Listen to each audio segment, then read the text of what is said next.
cherche un truc, je cherche ma voix. Tu deviens très poétique par rapport à ce truc-là. Tu ne trouveras jamais ta voix. Sors de ta putain de caverne. Imaginez-vous l'adrénaline, la première fois que tu sors de la caverne, c'est un truc de folie.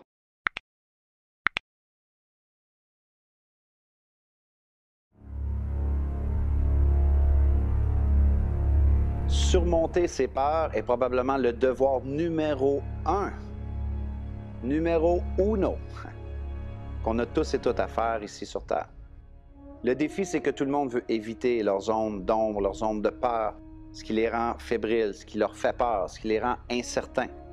Et pourtant, c'est tellement de comprendre que derrière chaque peur se trouvent nos plus grandes réussites, nos plus grandes percées, nos plus grandes victoires intérieures. Et ce sont, selon moi, les victoires les plus importantes. On est beaucoup à la course dans la société à acquérir des victoires extérieures, ce que les autres vont voir et les victoires pour lesquelles on va être applaudi. Par contre, ce n'est pas ces victoires-là qui vont vous rendre très loin dans la vie.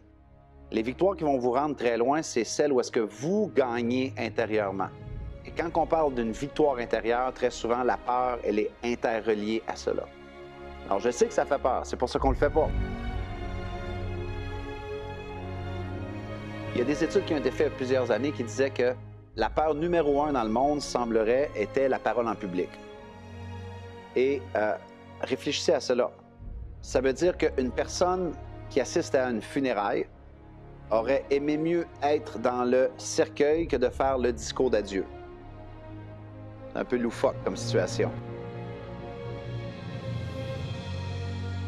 Ce que les gens ne réalisent pas et pourquoi, selon moi, la peur est le devoir numéro 1.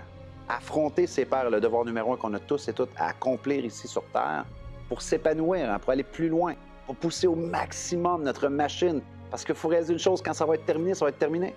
Quand ça va être terminé, ça va être terminé. Ça ne sera plus le temps de dire « Oh, j'aurais donc dû essayer de faire cela. J'aurais tellement dû tenter ma chaise. » Ça va être fini. Alors, c'est important de comprendre que la mort, elle va vous tuer seulement une fois. Mais la peur, si vous la laissez agir sur vous, bien, elle va finir par vous tuer jour après jour, après jour, après jour. C'est un peu comme une éclipse, hein? Vous regardez ce documentaire-là présentement et vous êtes habité par un projet, vous avez le feu quelconque, une passion, un désir pour un projet d'entreprise ou un projet personnel ou peu importe. Et si vous n'affrontez pas vos peurs, lentement et sûrement, ce que la peur fait, c'est qu'elle vient éclipser lentement, mais sûrement vos objectifs, vos rêves et qui vous voulez devenir. C'est vraiment important de comprendre qu'il faut attaquer ses peurs et que ça prend énormément d'humilité pour attaquer nos peurs. Ça prend beaucoup de vulnérabilité parce qu'il faut accepter qu'il y aura des premières fois. Il faut accepter que le regard extérieur qui va venir vers nous va peut-être pas être favorable parfois parce qu'on va être malhabile, on va mal s'y prendre, on va être nerveux. Humilité, vulnérabilité, énormément de pouvoir lorsque je parle d'affronter nos peurs. Que si on ne le fait pas, selon moi, on passe à côté des plus belles opportunités de notre vie. Les plus belles opportunités de notre vie. Imaginez que vous arriviez au ciel, peu importe ce que vous croyez, peu importe à qui vous portez allégeance, et que vous arrivez en haut et que ça dit Martin Latulippe. Par exemple, moi, à l'époque, j'étais un adolescent trouble, j'étais un adolescent qui n'avait pas confiance en lui, j'étais un adolescent qui avait beaucoup de problèmes d'estime personnelle qui m'ont mené à faire des actions très toxiques. J'ai blessé des gens et j'ai dû affronter énormément de peur. J'avais peur de prendre la parole en public. Maintenant, je fais des conférences partout dans le monde, plus de 3500 conférences pour les plus grandes sociétés au monde. J'ai dû affronter cette peur-là. Et imaginez que j'arrive en haut avec la première définition que j'avais quand j'étais à l'adolescence, que les gens me disaient que je ne ferais absolument rien de ma vie. Et que j'arrive au ciel, puis je n'ai pas affronté mes peurs. Et cette personne-là qui m'attend dans le vestibule au ciel, peu importe l'image qu'on s'en fait, qui me dit, Martin, alors, adolescent, trouble, avec des problèmes de dyslexie, de dyscalculie, c'est ce que tu as fait de ta vie, hein? Et je m'en serais arrêté là. Mais par contre, je pourrais lire sur sa feuille, conférencier international, auteur de 4 livres best-sellers, des centaines de milliers de personnes impactées sur les médias sociaux, avec mon message, avec ma chaîne YouTube, des reconnaissances. Et je dirais, c'est quoi ça? Ça, c'est pas moi, ça. C'est quoi la liste en dessous? Et la personne ferait juste me dire, oh, ouais, non, ça, c'est ce que tu aurais pu devenir si tu aurais affronté tes putains de peurs. Probablement que je me mettrais à pleurer dans ce vestibule-là, de me dire, j'ai manqué tout ça parce que j'ai laissé la peur éclipser ma destinée. Ma recommandation pour vous, c'est trouvez-vous des opportunités pour vous rendre inconfortable. Je dis toujours à mes élèves, la souffrance, ce n'est que de l'entraînement pour l'excellence. Si vous croyez que vous allez atteindre l'excellence dans la complaisance, vous allez vous bercer d'illusions toute votre vie. Par contre, si vous réfléchissez à un truc qui vous rend très inconfortable, à l'idée de le faire, à l'idée d'échouer en le faisant, faites ce truc-là. Et le lendemain, refaites ce truc-là. Toute ma vie, j'ai eu peur des hauteurs. Et cet été, j'ai décidé d'attaquer cette peur-là et j'ai été faire arbre en arbre avec mes enfants. Le truc, par contre, c'est que je croyais qu'on ferait le niveau pour enfants. Parce que j'ai été avec mes enfants, je dis, OK, je vais commencer. Je vais montrer à mes enfants que je suis courageux. Sauf que mes enfants, eux, ils ont décidé de ne pas faire le parcours enfant. Ils ont dit, non, on fait le parcours adulte. Je ne peux même pas vous dire à quel point j'ai eu la peur littéralement dans le corps. Si vous n'avez jamais fait arbre en arbre, c'est ce truc de folie-là, où est-ce que tu dois monter 100 pieds dans les airs, t'accroches ton harnais sur un fil de soie dentaire qui est large comme ça, mais en acier, qu'on te dit. Et en plus, tu es responsable de ta propre sécurité. Clic, clic, il n'y a personne qui le fait pour toi. Tu es à 100 pieds dans les airs. Donc moi, les scénarios de peur que j'ai dans ma tête, c'est quoi vous pensez? C'est sûr que moi, au poids que j'ai, le fil va casser, je vais me retrouver avec un tronc d'arbre qui me traverse dans le corps. Les pires scénarios de peur me traversent l'esprit. Quelques semaines avant cet épisode-là d'Arbre en arbre, j'ai embauché un coach pour travailler avec moi pour certaines peurs que j'avais par rapport à ma propre carrière, parce que je suis dans cette dynamique-là d'affronter mes peurs constamment. Et il me dit, Martin, prends un crayon, je vais te donner le truc ultime pour affronter tes peurs. Là, j'étais comme, oh, wow, je suis content d'avoir investi dans ce coach-là, le truc ultime. Il dit, t'es prêt? Je dis, oui, je suis prêt. Il dit, OK. Il dit, on y va. Il dit, 1, 2, 3, go. J'ai dit, OK. J'ai dit, je suis prêt pour le conseil. Il dit, non. Il dit, le conseil, c'est 1, 2, 3, à go. Tu y vas. J'ai dit, rappelle-moi encore pourquoi je te paye des dizaines de milliers de dollars pour me coacher. Bien, il dit, c'est ça. Il dit, le plus que tu vas attendre, le plus que ta peur va grandir. Le plus que tu vas passer à l'action, le plus que tu vas apaiser ta peur. Et on en revient à ce que je crois de la confiance en soi, c'est qu'en fait, le plus que tu es dans l'action, le plus que tu vis des expériences et que tu développes de la compétence. Et ça te mène à de la confiance quand tu as affronté une peur. Donc, on revient à 100 pieds en haut dans les arbres. J'ai le cœur qui va m'exploser littéralement. Et je regarde en bas, je veux mourir. Et qu'est-ce que je fais? 1, 2, 3, go. Zzzz. Il y en avait 17 obstacles comme ça. Après le 17e arbre, oui, j'avais encore un peu peur. Mais mon niveau de peur, si on en fait une gradation, vous pensez qu'il était où? Est-ce qu'il était au taquet à 100% comme le premier arbre? Avec l'anticipation que j'allais mourir, j'allais tomber. Ah, je le connais. Ah oui, c'est OK, c'est comme ça qu'on a. J'avais gagné en expérience. J'avais gagné en compétence. Et maintenant, j'étais beaucoup mieux pour gérer cette peur-là. Assurez-vous de regarder les trucs que vous voulez vraiment faire. Est-ce que vous voulez arriver au ciel plus tard et dire « Ah, c'est qui t'aurais pu devenir ça? » Si tu avais affronté tes peurs. Ou tu veux faire cette liste-là et dire « Ah, j'aimerais vraiment faire tel truc. Tel truc j'aimerais faire, mais ça me donne la trouille. » C'est OK, c'est normal. C'est ton cœur qui te parle. C'est ta destinée qui te parle. Mais voici. 1, 2, 3, go. Et à défaut de faire ça, plus que tu vas attendre, plus que tu vas laisser la peur éclipser tes projets, tes rêves et ta destinée. N'oublie pas une chose, cette peur-là, si tu ne l'affrontes pas, à petit feu, jour après jour, elle va venir te tuer. Alors, c'est pour ça que pour moi, c'est très important d'affronter nos peurs. Et selon moi, c'est le devoir numéro 1 que l'on peut faire, non seulement pour se garder vivant, mais pour ultimement s'épanouir sur ce que l'on a à faire ici-bas, sur Terre.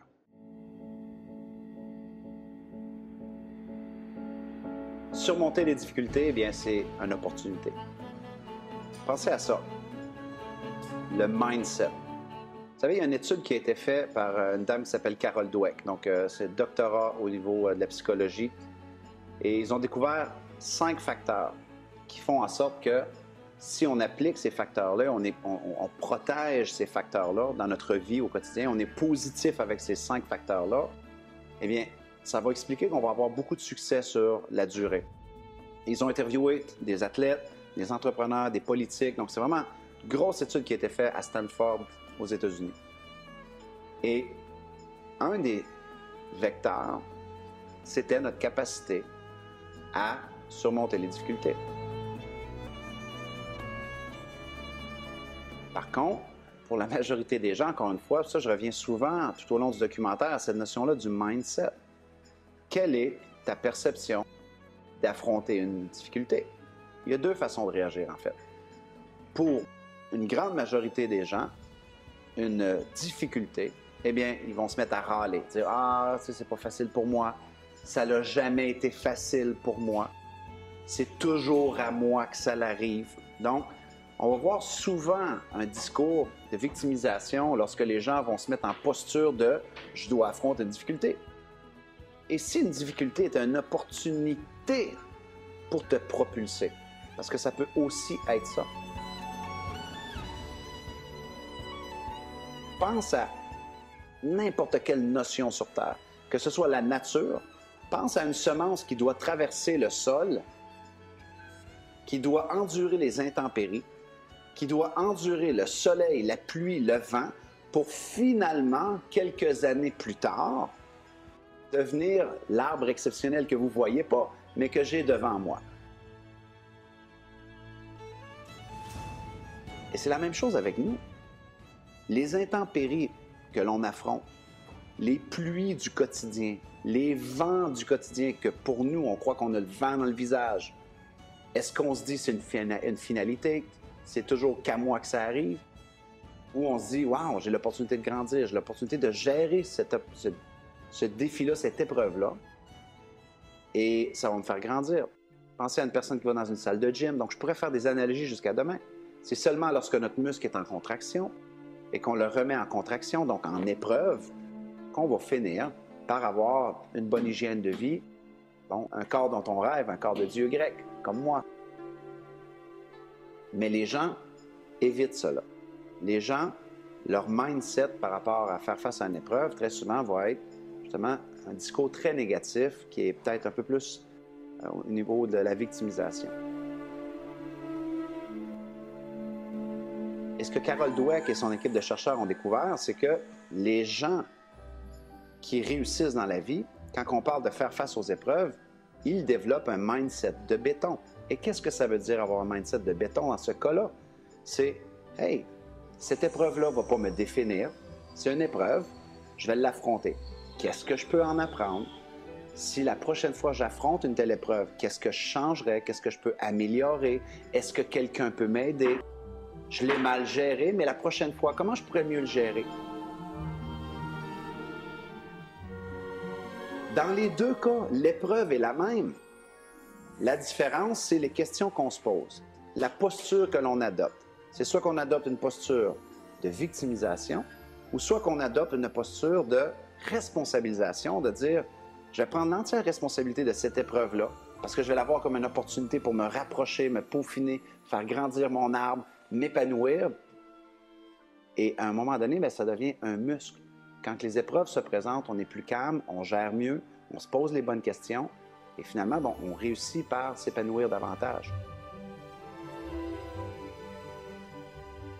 j'aime beaucoup les ancrages. Moi, je travaille avec les ancrages parce que ça m'aide dans mon succès. Donc, mon ancrage par rapport à faire face aux épreuves est le suivant. Je vous le donne en cadeau. Vous savez, une clé traditionnelle, parce qu'on a un côté non dentelé et on a le côté dentelé. Donc, les gens, en général, aimeraient tellement que leur vie soit un champ de pâquerettes. Hein? C'est-à-dire, c'est vraiment, on part d'ici, on va au point B et il n'y a pas d'anicroche, tout est fantastique. On n'a pas d'épreuve à affronter. Tout est comme sur l'autoroute. Ça roule pleinement. On atteint nos objectifs, notre abondance, on a des relations spectaculaires sans aucune épreuve. On sait tous que la vie n'est pas comme ça. La vie ressemble beaucoup plus au côté dentelé d'une clé. Il y a des hauts, il y a des bas, il y a des dents qui sont beaucoup plus prononcées que d'autres, il y en a des petites. Mon ancrage est le suivant. Avez-vous déjà remarqué que ce qui fait qu'une porte va se débarrer, c'est la combinaison des hauts et des bas du côté dentelé? Ça n'a absolument rien à voir avec le côté droit.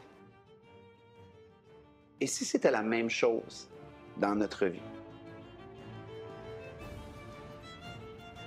Et si l'épreuve que j'affronte cet après-midi était simplement une dent dans la clé de ma vie pour me permettre de débarrer mon prochain obstacle? Alors, quand on parle de mindset, si c'est le mindset que moi j'adopte depuis 15 ans face à mes épreuves, que ce n'est qu'une dent dans ma clé pour ouvrir la prochaine porte de mon épanouissement. On est loin de la victimisation, vous me suivez? Et pour moi, il y a un gain énorme. Moi, j'ai la croyance profonde que la souffrance, nos épreuves, qui peuvent être souffrantes parfois, la souffrance, ce n'est que de l'entraînement pour l'excellence. Et que c'est un muscle, affronter une épreuve. C'est soit qu'on a un mindset de victimisation, soit qu'on a un mindset de responsabilisation, de dire « ça fait partie de la vie ». Même les recherches scientifiques avec des équipes comme Dweck nous démontrent que faire face à une épreuve, c'est important. Protège ton mindset. Protège la façon dont tu réagis lorsque tu affrontes une épreuve. Parce que si tu vas ici dans la victimisation, tu vas descendre et là, finalement, tu vas trouver plein d'excuses, tu vas justifier, tu vas chercher à valider pourquoi ça n'arrive qu'à toi, pourquoi que ta vie est de la merde, pourquoi c'est difficile, pourquoi que tes parents ont fait ceci, cela. Tu vas vivre dans un univers d'excuses et tu vas t'enfoncer là-dedans. Et dans la responsabilisation, tu es toujours dans une logique de progrès. Tu continues à continuer et tu es en train tout simplement de denteler les dents de ta clé à toi, pour ton succès à toi, ton épanouissement à toi, tes projets à toi, pas ceux du voisin, tes épreuves, tes dents, ta combinaison pour tes portes à toi. Et j'aime toujours de rappeler aux gens une chose. Avez-vous déjà remarqué qu'en bout de ligne, peu importe la grosseur des portes auxquelles on fait face dans la vie, donc peu importe la grosseur des épreuves que l'on affronte dans la vie, c'est toujours une toute petite clé dans la vie qui va nous permettre d'ouvrir cette porte-là. Ça peut être une porte de château. La clé est toute petite à comparer à la grosseur de la porte. Alors, et si cette image-là de la clé pouvait-vous aussi vous permettre de débarrer vos portes? C'est simple, hein? On vit dans une société où plusieurs personnes vont confondre la simplicité d'une idée avec son efficacité. Ils vont se dire « Ah, c'est trop simple, ça peut pas... C'est pas ça qui va m'aider face à mes épreuves. » Si vous faites cela, vous tombez dans le piège de confondre la simplicité d'une idée avec son efficacité. Parce que c'est pas parce que l'idée est simple qu'elle n'est pas efficace. Moi, je sais que personnellement, cette image-là de la clé, cette compréhension-là que faire face à des épreuves, c'est juste normal dans la vie. Et je dois devenir bon à faire ça. C'est un de mes devoirs, c'est une de mes responsabilités. Maintenant, j'ai deux choix. Dans les deux cas, ça va toujours être les mêmes épreuves qui vont se présenter à moi, mais ma façon de réagir va dicter énormément mon avenir. Alors moi, je décide d'avoir un ancrage qui est celui de la clé pour m'ancrer et m'assurer que peu importe les épreuves qui viennent à moi dans la vie, j'ai la clé pour débarrer ce qui est devant moi.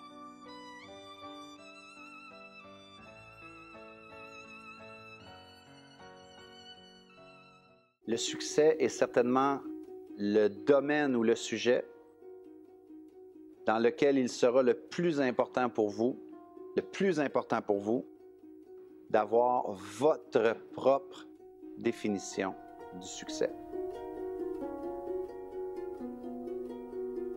Vous savez, la société a fait l'apologie d'une image du succès, qui est être reconnu, être connu, être millionnaire, le succès matériel. Et tout le monde le sait que ce n'est pas nécessairement ça le succès. Ça peut aussi être ça. Vous savez, ce n'est pas un ou l'autre, ça peut être un et l'autre.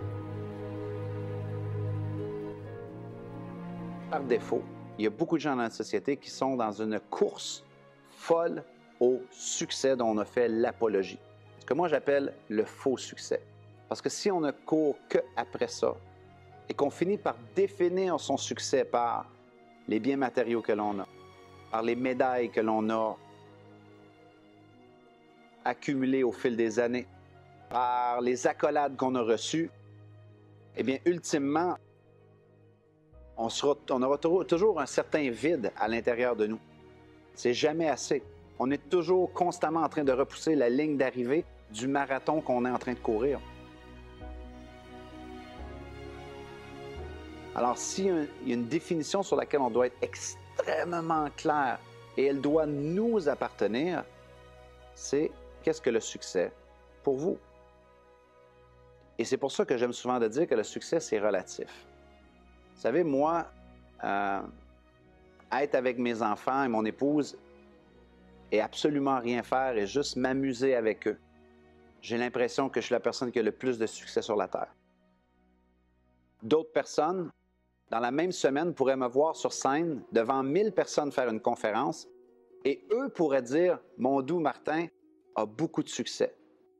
Alors que pour moi, lorsque je suis sur scène et que je parle devant 1000 personnes, je suis simplement en train de faire quelque chose que j'aime et le véhicule de la conférence, c'est un véhicule que j'utilise pour faire ma différence, mais c'est certainement pas l'endroit où je sens que j'ai le plus de succès. C'est un truc qui me rend inconfortable. Des fois, je fais des crises d'anxiété avant mes conférences. Des fois, je suis un peu affecté encore par le jugement des autres. Donc, c'est pas l'endroit où je me sens épanoui et en paix d'esprit et avec l'état de succès ultime. Mais pourtant, j'ai passé une longue partie de ma vie à me dire je dois faire plus de conférences, je dois être plus applaudi, je dois en faire des plus grosses. Parce que j'avais acheté le truc à la con que le succès, c'était une identité extérieure. C'était une étiquette extérieure que les gens allaient m'accoler. Et si mon étiquette allait grossir et grandir, j'allais sentir finalement que j'ai beaucoup de succès. Alors que c'est une erreur. Donc, le piège que je veux que vous reteniez aussi, c'est assurez-vous d'avoir votre définition à vous. Okay? Et incorporer des habitudes et des actions qui vont faire en sorte que vous allez ressentir ce succès-là au quotidien.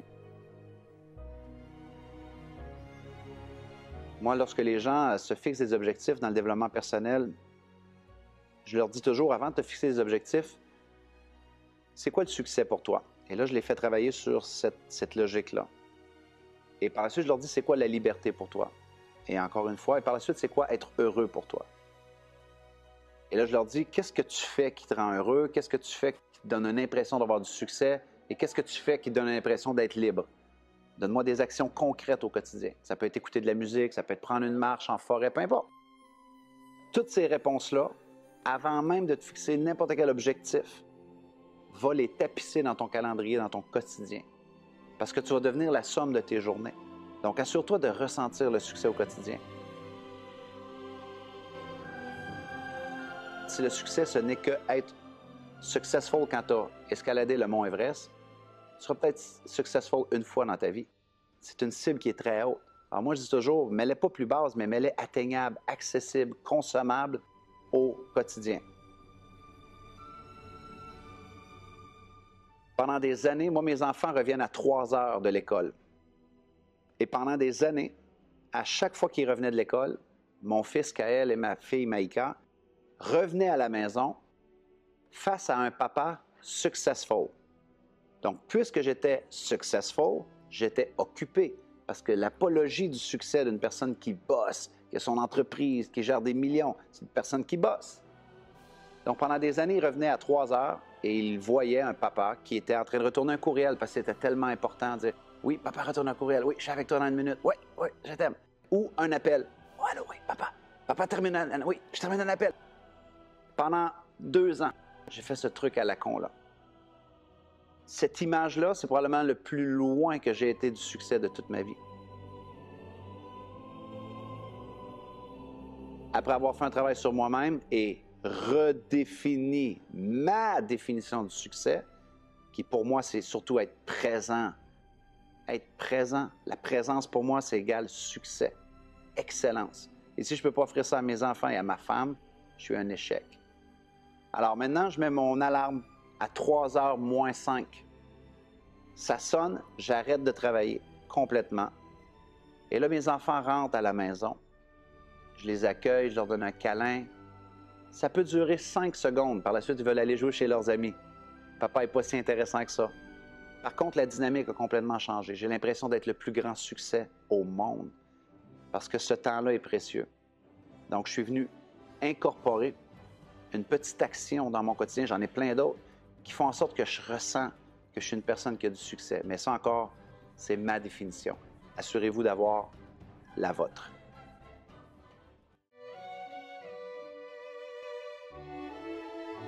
La confiance en soi, d'abord avant tout, il faut savoir que ça prend ses racines dans l'estime que l'on a de soi-même et l'image que l'on a de soi-même.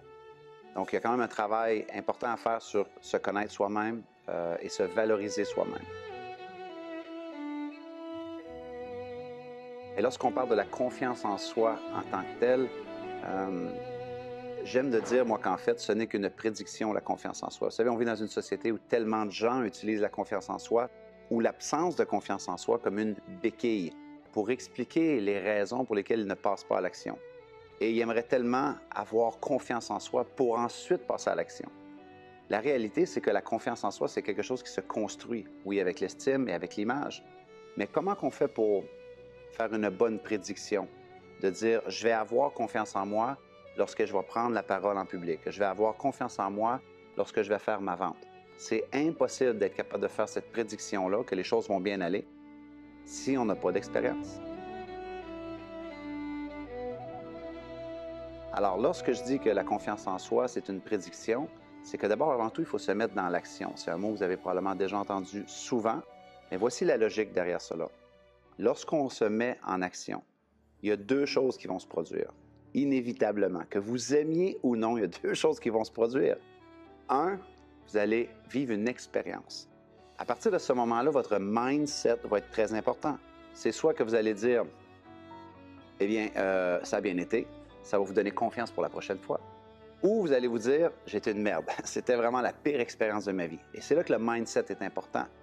Est-ce que vos expériences vont être une finalité ou un pas pour vous rapprocher de votre objectif?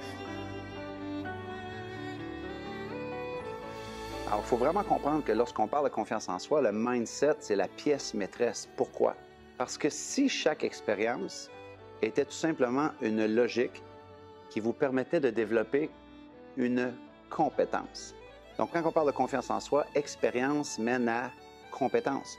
C'est pour ça que je dis souvent à mes élèves, faites une chose 1000 fois. Et je vous garantis qu'à la fin de la 1000e fois, votre niveau de confiance va être augmenté, élevé dans ce domaine-là en particulier. Pourquoi?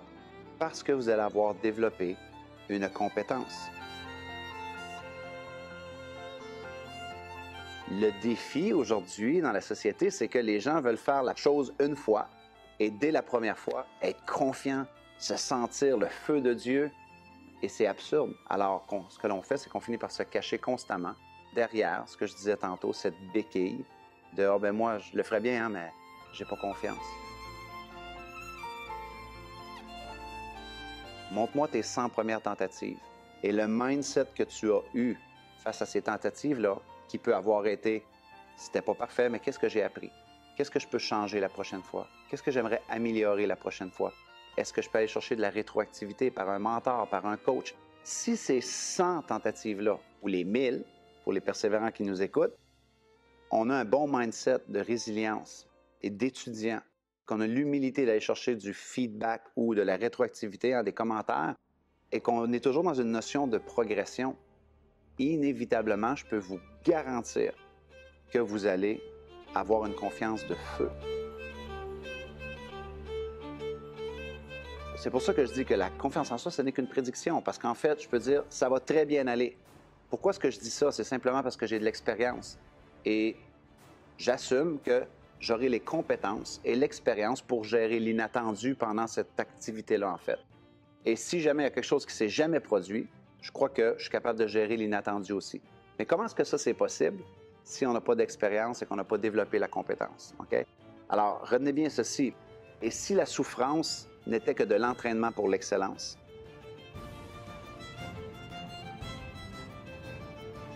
Moi, je crois vraiment que c'est très puissant parce qu'on vit, encore une fois, souvent dans une société où on essaye d'éviter nos zones de souffrance. On essaye d'éviter les premières expériences où est-ce qu'on va faire rire de soi, où est-ce que ça va être difficile, où est-ce qu'on va se faire juger, le regard extérieur.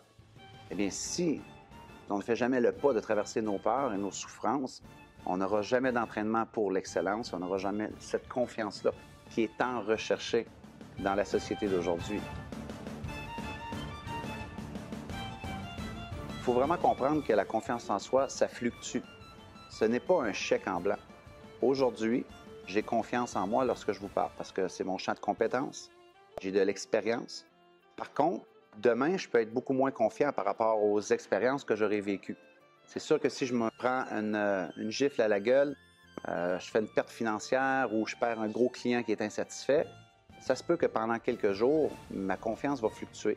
Je vais être dans le doute, je vais être dans l'incertitude et c'est parfait ça aussi. Il faut vraiment comprendre qu'un athlète de haut niveau peut avoir la meilleure saison de sa vie pendant un trimestre et le deuxième trimestre, il n'est pas reconnaissable. Ça se peut qu'il y ait eu des défis avec son épouse, avec ses enfants, avec son entraîneur. Et à ce moment-là, c'est vraiment important de comprendre que la confiance en soi, c'est quelque chose qui se nourrit.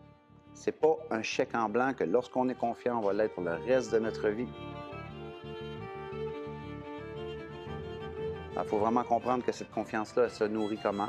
Mais encore une fois, en retournant ses fondamentaux, en étant un étudiant de la vie, en continuant de se lancer des défis constamment, aller chercher de la rétroactivité, être coachable, pouvoir s'ajuster. Et souvent, c'est pour ça qu'on va voir des athlètes retourner aux fondamentaux, aux basics, parce que peut-être qu'ils ont perdu cette confiance-là. Alors, encore une fois, n'achetez pas l'idée que les gens qui ont du succès sont toujours confiants. Moi, je ne suis pas toujours confiant, je peux vous le dire. Très souvent, ma confiance en soi fluctue. Par contre, ce que la vie m'a appris, c'est que la confiance en soi, c'est la pièce maîtresse de mets-toi dans une logique d'expérience. Sois attentif, observe, tu vas gagner de la compétence si tu le répètes assez souvent. Et ça va te mener à de la confiance. Et ça va te mener à du succès. Le problème, c'est que les gens, dès la première tentative, ils veulent avoir de la confiance. Et il y a un chemin qui est peut-être un petit peu douloureux, que j'appelle un passage obligé, qui doit être fait. Plus qu'on le fait, plus qu'on développe sa confiance en soi.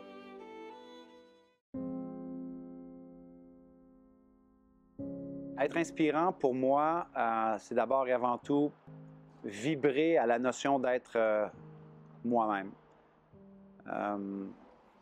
Qui est un réel travail, le travail d'une vie. Selon moi, c'est une quête de se connaître, de connaître ses valeurs, de connaître ses paramètres, de connaître ses limites, ses forces, d'être en anglais, j'allais dire en anglais où Jean-Claude Van Damme disait « aware », être aware, mais je crois vraiment d'avoir une connaissance de soi, de se connaître. De ne pas se raconter de bullshit, mais d'être vraiment transparent avec soi-même, dire voici mes forces, voici mes faiblesses, dans quoi je suis bon, dans quoi je suis moins bon. Je crois que le plus qu'on est soi-même, le plus qu'on connaît ses valeurs, le plus que les gens vont reconnaître en nous une certaine forme d'inspiration. Le mot inspiration vient de in spirit, donc ça veut dire donc, être en spirit, être en esprit avec soi-même. Comment est-ce qu'on peut faire ça si on porte un masque? Comment est-ce qu'on peut faire ça si on joue un rôle? Comment on peut faire ça si on essaie de plaire à nos parents? Comment qu'on peut faire ça si on essaie d'entrer dans une boîte que la société a prédéfinie et préstructurée, pré-mâchée pour nous? Je ne vous dis pas de ne pas répondre à certains standards de la société. Si c'est ce qui vous plaît, c'est ce qui vous fait vibrer, ce qui vous kiffe, parfait. Mais en même temps, il faut se poser à un moment donné la question de dire, est-ce que moi, j'aime ça, faire ça? Est-ce que c'est moi? Si ça ne l'est pas, cessez de faire ça dès maintenant. Ça va être un truc qui va inspirer votre entourage, mais encore plus, ça va vous inspirer vous, parce que vous allez jouer selon votre propre vibration. C'est un peu comme un instrument de musique. Vous savez, ça peut prendre un peu de temps à ajuster un instrument. Il faut l'entretenir, cet instrument-là. On ne peut pas l'ajuster une fois et par la suite, il va bien jouer pendant des années. Mais non. Donc, c'est un peu la même chose pour nous. Je trouve qu'être inspirant, c'est être capable d'ajuster son instrument en soi. Être capable de s'écouter, que ce soit sa voix, que ce soit ses actions, être capable de s'observer dans son éthique de travail, dans sa discipline, dans son quotidien, et ajuster. C'est pas vrai que les premières fois qu'on joue nos notes à nous, ce sont les notes. Très souvent, ce sont celles de nos parents. Très souvent, ce sont celles de notre cercle d'influence. Donc, d'être capable de distiller un peu et de tamiser son parcours et de dire, si je n'avais qu'à jouer que les notes de Martin Latulippe, comment est-ce que je l'ajusterais? Une fois j'ai ajusté cela, eh bien, faire le travail constamment de revenir et ajuster son instrument. Continuer à faire ces choix-là qui t'apportent de l'inspiration. Et quand tu fais ça, selon moi, c'est une équation logique que tu vas inspirer ton entourage. Tu vas être inspirant de par le fait que tu es authentique, tu es transparent, tu es aligné avec tes valeurs et que tu ne prends jamais rien pour acquis. Tu es toujours en train de retravailler tes fondamentaux avec constance. Et c'est ce qui te mène à l'excellence, qui pour moi, c'est ça, être inspirant.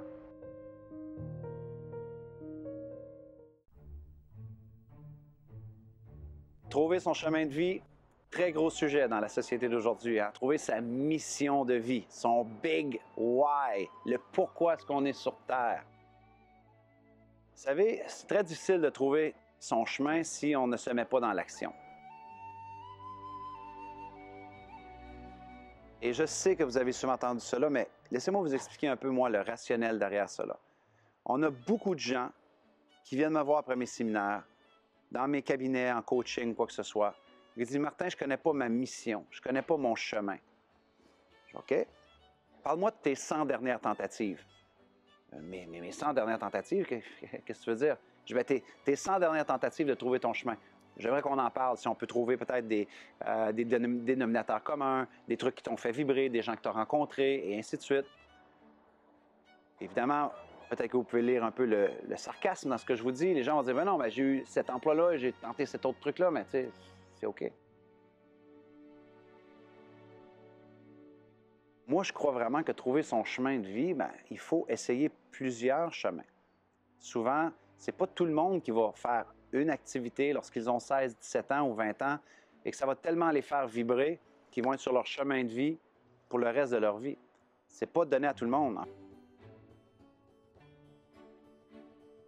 En fait, à l'époque, je faisais des conférences, beaucoup d'interventions auprès des jeunes et on démontrait que 70% des gens qui obtiennent un diplôme ne travailleront jamais dans ce domaine d'activité-là. Alors, c'est pour dire, des fois, on croit que notre chemin est une chose, on a choisi un domaine d'intérêt, mais on est vraiment à essai-erreur, essai-erreur, essai-erreur. Et moi, je crois que le chemin que moi je connais, ça ne veut pas dire que ça a besoin d'être votre vérité, c'est ma vérité. Selon moi, il faut être curieux. Quand moi je parle de trouver son chemin de vie, la chose que j'aimerais vous dire, c'est oublie le truc de fais ce qui te passionne. Parce que tout le monde dit ça, fais tes passions, découvre tes passions. Tu es comme j'aime 1000 choses. C'est OK. Sois curieux. Sois curieux parce que si tu es curieux, tu vas découvrir plein de choses. Tu vas toujours être dans une logique de découverte. De découvrir des trucs que tu aimes, oui, mais de te découvrir aussi toi-même. C'est un peu comme si on allait dans un centre d'achat cet après-midi et que vous diriez « je cherche la paire de pantalons parfaite ». Mais que vous n'entriez même pas dans une boutique pour essayer les pantalons, mais vous diriez « Ah non, c'est pas eux.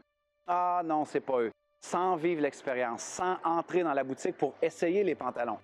C'est seulement une fois qu'on a essayé les pantalons qu'on peut dire « OK, wow, c'est beau, j'aime la forme. Oh, j'aime comment qui vont. » Peu importe. Mais moi, je suis un très grand fervent de se mettre dans une dynamique d'expérience, d'action. Et pour moi, c'est soutenu par la curiosité. J'adore aussi l'analogie de Steve Jobs à cet effet-là. Pour moi, il l'a très bien résumé. La majorité des gens tentent de trouver leur chemin de vie en traçant des points en allant vers l'avant et en ayant une logique linéaire. De dire, si je fais cela, est-ce que c'est pour moi vraiment? Si je fais cela, est-ce que ça va m'amener à la promotion dont je rêve? Et si je rencontre cette personne-là, est-ce que lui va m'aider? Et on essaie de tracer son destin dans une ligne linéaire vers le futur.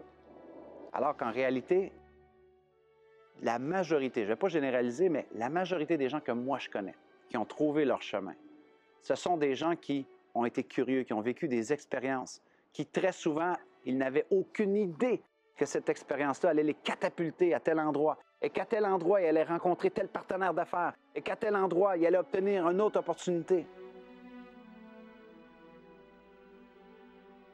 Alors, ce que ça veut dire, c'est que très souvent, trouver sa voie, ça se fait beaucoup plus par l'arrière. Lorsqu'on avance, sans trop savoir clairement où est-ce que l'on va, en tout cas, ça a été mon cas, ça a été le cas de Steve Jobs, ça a été le cas de plein d'entrepreneurs, et qu'à un moment donné, on se retourne et on se dit « Oh, wow, regarde, lui m'a fait rencontrer lui, elle m'a fait rencontrer elle, et lui m'a apporté à telle opportunité. Là, j'avais pris telle décision. » Souvent, on trace sa destinée souvent en faisant des points, une fois qu'on a vécu les expériences. Tous les points sont interreliables après.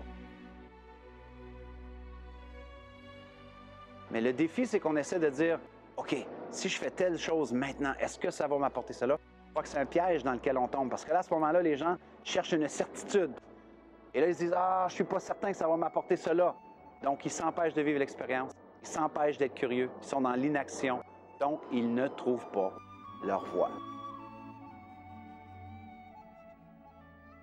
Pour moi, c'est vraiment important de se mettre dans l'action pour trouver sa voie, d'accepter que ce n'est pas nécessairement une clarté incroyable. Souvent, c'est un flou, parce que souvent, c'est brouillon. Mais à un moment donné, c'est un peu comme un sculpteur. À chaque coup de couteau, à chaque coup, bien, on se rapproche de cette vision-là de trouver sa voie. Du moins, c'est mon expérience à moi. Je suis très heureux pour les gens qui, dès l'âge de 8 ans, avaient trouvé leur voie, ou dès l'âge de 15 ans, 20 ans, peu importe. Ça n'a pas été le cas pour moi. Je l'ai découvert en vivant des expériences où j'étais extrêmement curieux. Et à un moment donné, vers 23-24 ans, je me suis tourné, je me suis dit, ah, tu vois, à 15 ans, ça m'est arrivé. À 16 ans, tel truc de fou que je croyais que c'était la fin du monde m'est arrivé. Et je l'ai accepté comme un défi, une opportunité, je l'ai relevé. Et là, tel autre truc, et tel autre truc, et tel autre truc. La dernière analogie que j'aimerais vous offrir par rapport à ça, pour moi, c'est vraiment de vous dire de sortir de votre caverne pour trouver votre voie. Vous savez, il y a tellement de gens qui sont opprimés par leur peur, qui justement s'empêchent de vivre des expériences, s'empêchent d'être curieux, parce qu'ils ont peur de l'échec, ils ont peur du regard des autres, ils ont peur du jugement, ils ont peur de ce que leur famille va penser s'ils annoncent à leur famille qu'ils ont une passion, une curiosité pour tel ou tel sujet. Moi, je vous dis, comment est-ce que vous voulez savoir ce qui vous attend comme voie si vous ne sortez pas de votre caverne? Pourquoi j'utilise le mot caverne? Parce que pour moi, un ancrage que j'utilise souvent, parce que j'aime beaucoup utiliser des ancrages, moi, pour ma propre vie. Pensez, il y a des milliers d'années, la première personne qui est sortie d'une caverne pour découvrir sa voie, OK? Ils sont dans une caverne, ça fait des années.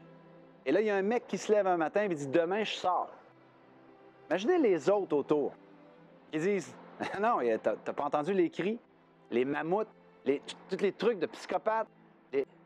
Tu risques de mourir. » Mais je m'en fous, demain, je sors. Demain, je sors. Imaginez-vous l'adrénaline, la première fois que tu sors de la caverne, c'est un truc de folie. Peur, incertitude, inconnu. Et là, par la suite, parce qu'ils ont sorti de la caverne, eh bien, ils ont appris à chasser. Ils ont appris à se nourrir. Ils ont appris à faire le feu. Ils ont appris à se déplacer. Mais avant de sortir de la caverne, ils n'avaient aucune idée de ce qui les attendait.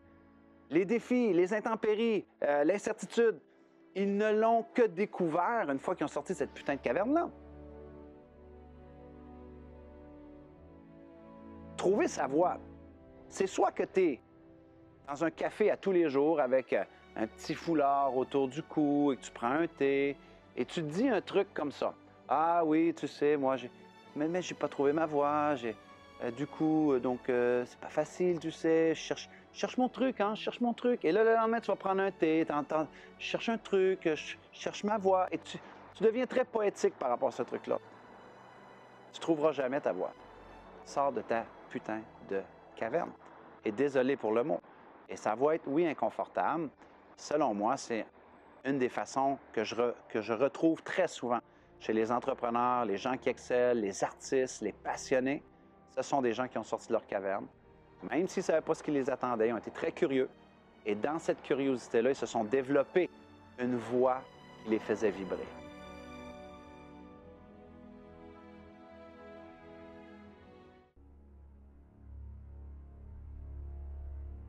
Alors, vaincre le stress, c'est un sujet qui est intéressant parce que il existe des centaines de solutions pour vaincre le stress.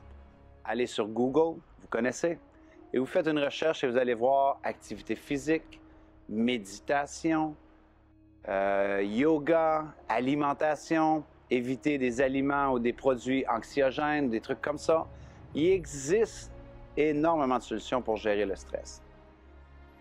Où est-ce que j'aimerais vous amener, par contre, c'est d'avoir une réelle réflexion honnête avec vous-même sur qu'est-ce qui en a fait que vous vous êtes rendu ou que vous vous rendez constamment à des situations aussi stressantes dans votre vie. Donc, quelles sont les racines, les sources de votre stress? Et selon moi, la véritable investigation, elle doit être faite à ce niveau-là. Par exemple, moi, il y a quelques années, je vivais beaucoup de stress. Pourquoi je vivais beaucoup de stress? Entre autres, j'étais incapable de dire non. Donc, une de mes sources à moi de stress, c'était que j'accumulais énormément de choses qui m'emmerdaient de faire, que je ne voulais pas faire, que je détestais faire, mais par peur de décevoir, parce que je voulais tellement qu'on m'aime, je voulais tellement qu'on me valide, je voulais tellement qu'on m'accepte. Pourquoi je voulais cela? Parce que j'avais une estime personnelle et une image de moi-même qui était faible. Alors, je me mettais constamment dans des situations qui me stressaient. Mais ça a pris un réel travail de réflexion pour dire pourquoi je me retrouve toujours à faire des trucs que je ne veux pas faire, qui me stressent et qui fait que je me sens encore plus stressé. Je pouvais faire des activités physiques, je peux respirer, je peux méditer, oui. Mais si je continuais constamment la boucle de faire les mêmes choses stupides, parce que je n'avais pas fait le travail pour me connaître moi-même, quelles étaient les sources de mon stress ou de mes stress, eh bien à ce moment-là, j'allais continuellement répéter mes sources stressantes. Donc oui, je peux avoir des outils pour gérer le stress. Comme je l'ai dit, il y en a partout sur Internet. Par contre, le véritable travail, l'opportunité, je trouve, est vraiment de dire, où est-ce que je génère des stress? Est-ce que c'est dans mon environnement? Est-ce qu'il y a des trucs que je répète constamment dans mon environnement que je devrais changer ou challenger parce que ça crée du stress et en allant à la source, je vais diminuer de moitié le stress. Est-ce que c'est par rapport à des comportements? Est-ce que c'est par rapport à des croyances que j'ai? Est-ce que c'est par rapport à mon estime personnelle? Donc, faire un peu un inventaire dans certains chantiers de votre vie personnelle pour voir ces stress-là que vous avez à gérer. Ils émanent de où? Et souvent, c'est un travail très intéressant à faire sur soi-même. Encore une fois, ça prend de l'humilité, ça prend de la vulnérabilité, il faut se déposer pour découvrir, si je continue à répéter constamment ces scénarios-là, je vais continuer à générer du stress. Alors pour moi, je vous invite beaucoup plus, quand on parle de comment gérer le stress, allez sur Google, vous allez avoir des réponses beaucoup plus intelligentes que ce que je pourrais vous dire ici aujourd'hui. Malgré qu'il y en a des très communes, l'activité physique, ainsi de suite. Par contre, les sources, il y a un travail qu'on doit faire avec soi-même, se regarder dans le miroir et dire, est-ce que je répète constamment des actions, des rencontres, des environnements qui me mettent dans une situation stressante, inutile, et je veux cesser, au moins diminuer ces trucs-là. Une fois qu'on comprend comment transformer en quelque sorte son monde intérieur, cette PMF, elle est capable de transformer son monde extérieur. Quand on change nous-mêmes, le monde change.